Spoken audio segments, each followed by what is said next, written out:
So throughout my 2.5 years on YouTube, quite a few of you have asked me to cover an episode of World's Strictest Parents, a show that aired from 2008 to 2011. The whole concept of World's Strictest Parents is that they take a bad kid who's usually from a broken home, maybe they skip school to smoke a doob or they beat up a local senior citizen, and now they walk around smacking their mothers for fun and in general are very likely to end up in jail one day. If I could describe these kids in 3 words, it would be obnoxious, mischievous, and misunderstood.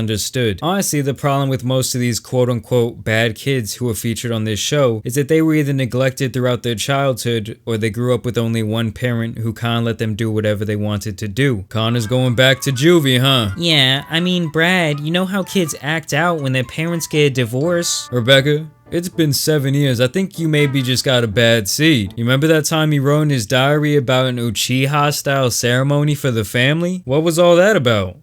And so they take these kids who are used to doing whatever they want and they throw them in the homes of some usually holier than thou people who have swear jars and kids of their own who seem like prisoners in the house of God. Our faith is a central part of our family, and it was crucial that they participate in everything that we do as a family, and going to church is part of it. In a lot of ways, it's like bringing the weird emo kid and the overly religious kid together to learn about life from each other. How sweet. And most of the time, the host families mean well and do an okay job of having somewhat of a breakthrough with some of these kids. I guess the point of the show is to realize how good you have it with your pushover parent at home, and that you should be grateful and respect them because you could have had parents that made you scoop horse shit every weekend of your entire life. I'm probably gonna flip out, because sooner or later I'm going to get to the point where I'm heated because I haven't had a cigarette. And while the concept is nice, I can't help but feel like most of these kids probably fall right back into their bad habits once they get back into their at-home environments. And in the episode I have for you today, the man trying to reform these 2 troublemakers is a total power-hungry douche. I swear this guy has a kink for people calling him sir, because right when they get to his house, he makes it very clear that he's to be called sir at all times, constantly correcting and punishing anyone who disobeys his godlike power. So about 10 minutes? Yeah, that's fine. Okay? Yes, sir.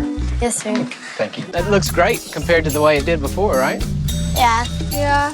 Yes, sir. Yes, sir. Yes, sir. Let them slide the first day, but going forward, there's going to be consequences to it. This isn't the Navy, Lieutenant Douche Nozzle. Honestly, you'll be lucky if you don't catch these 2 smoking cigarettes in your room. They might fuck around and open up the wrong drawer and see the monster dild that your wife pegs you with every single night, sir. I mean, we know his wife is damn worn out because he's made her womb a baby factory, making her have 10 kids. And I don't get it, man. Condoms are cheap, birth control is damn near free, and then you let this happen? It's no wonder you got LeBron's hairline. The yes ma'am and yes sir rule, that is just stupid.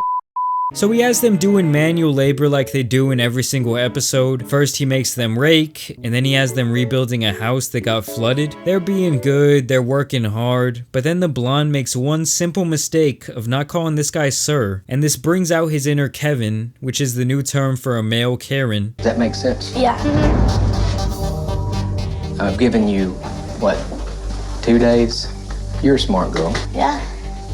You just did it again. So he makes her go outside and wants her to run back and forth between these 2 construction cones until he says stop, something that you would ask a 4-year-old to do, and it's all because she wouldn't call him sir. I mean, how ridiculous is that? I personally would not want to spend my time rebuilding someone else's house either, and it seems like he makes his family do this type of stuff all the time, and I promise you it doesn't make them respect him, but it makes them resent him. I get it that learning the value of hard work is important in one's life, but kids also need to have fun too. It can't all just be God and hard work. I can only imagine how thirsty for power he is when the cameras are off and he's with his real life kids. Are you going to say that anymore? No, sir. All right. And so he lets her come back inside, but the very first time she slips up, he loses it again. See that, Amber? Yeah. Yes, sir. Oh my gosh.